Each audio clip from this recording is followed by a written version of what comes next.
अस्सलाम वालेकुम teachers and mothers, welcome back to my channel learn with Aamna. जैसा कि आप जानते हैं कि 2 क्लास सी से फ्रैक्शन के बारे में स्टार्ट हो जाते क्वेश्चन और बच्चों को फ्रैक्शन के बारे में पता होना चाहिए। यहाँ मुख्तलिफ किस्म की तस्वीर हैं और साथ इनकी डेफिनेशन है। Look at the square. अब ये है स्क्वायर है। अब इसको फ्रैक्शन में कैसे हम बताएंगे। The given square has 2 equal part.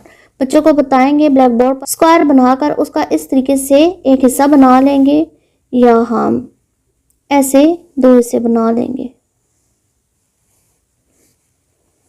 2 हिस्सों में हमने इसको तकसीम करना है। 1 पार्ट इज कलर्ड, एक को हम कलर कर देंगे। It will be said as 1/2 of the square is coloured, कि स्क्वायर का एक हिस्सा कलर है। एंड 1/2 इज रिप्रेजेंटेड एज 1/2 और इसको इस तरीके से लिखा जाता है। यानी कि जो टोटल हमारे जो पोर्शन है वो हम नीचे लिखेंगे। बच्चों को बता दें कि इस स्क्वायर के टोटल कितने पोर्शन है, कितने हिस्से हैं, 1 2, वो हम नीचे लिख देंगे। अब पूछेंगे कि कलर वाला हिस्सा कितना है, 1, वो ऊपर लिखवा देंगे। इसको 1/2 भी पढ़ा जाता है या 1/2।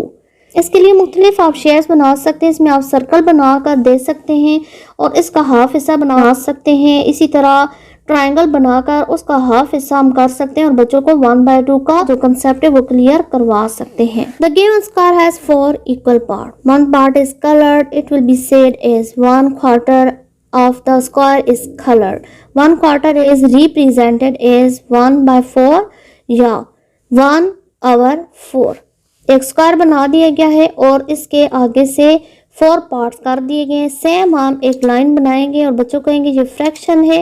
अब इस स्क्वायर के टोटल जितने भी पोर्शन है वो हम गिनेंगे कि जितने भी खाने हैं 1 2 3 4 इधर लिख देंगे। अब कलर वाला पोर्शन कितना है, 1, वो ऊपर लिख देंगे और टोटल खाने गिनकर नीचे लिख देंगे और इसको पढ़ेंगे 1/4 या 1/4। The given square has 3 equal parts. 1 part is colored. It will be said as 1/3 of the square is colored. अब फिर स्क्वायर बना हुआ है और इसमें 3 खाने बने हुए हैं। हम फ्रैक्शन का साइन डालेंगे। बच्चों से कहेंगे इस स्क्वायर को कितने हिस्सों में तकसीम किया गया है, 1 2 3। 3 हम नीचे लिख देंगे और कलर कितना हुआ है, 1 ऊपर लिख देंगे। उसको पढ़ेंगे कैसे, 1/3।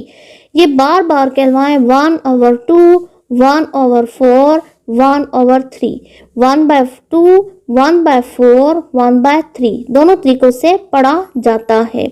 तो इस तरीके से हम बच्चों को समझा सकते हैं। आई होप आपको फ्रैक्शन के हवाले से जो लेसन है ये पसंद आया होगा। अगर आपको इस वीडियो पसंद आई है तो इसको लाइक करें, शेयर करें, बेल आइकन को हिट करें। मिलते हैं इसी सिलसिले के साथ। अल्लाह हाफिज़।